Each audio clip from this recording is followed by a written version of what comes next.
Hey, my name's Toby. I'd like to tell you a little bit about who I am, since you all care so fucking much. I was homeschooled from an early age because, well, you know the age-old tale. The kid has mental disorders, the kid is bullied, everyone always picks on the retarded kid.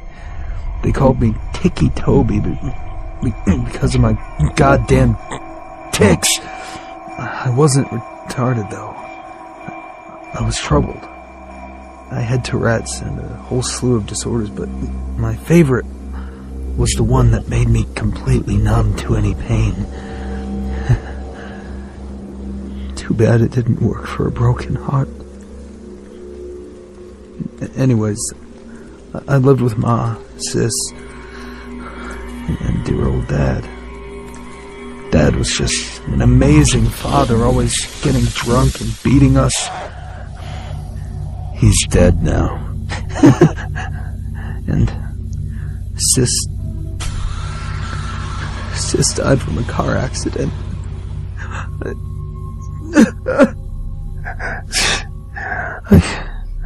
I suppose I grew more distant after that. Who the fuck needs a social life? I have the voices in my head to keep me company. And to think, those pesky doctors tried to silence them.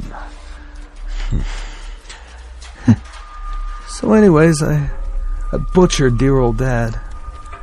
Afterwards, I decided I could end it all and escape this meaningless world.